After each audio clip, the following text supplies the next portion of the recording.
Зя ингээд бүх захиалгуудаа халаа. За нийтдээ buy sell маш олон захиалгыг өгж алдаж онож тэ. За энэ хэсэгт бол алдагдлыг хүлээсэн. Ингээд алдагдал хүлээсэн.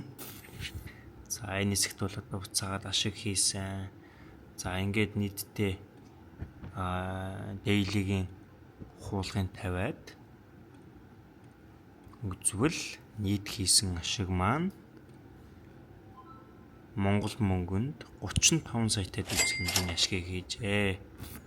За ингээд 1 million challenge маань инхүү сайхан явагдаж байна.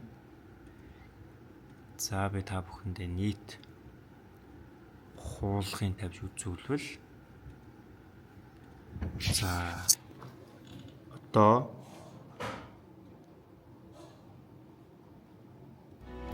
ашиг маань ийм болжээ.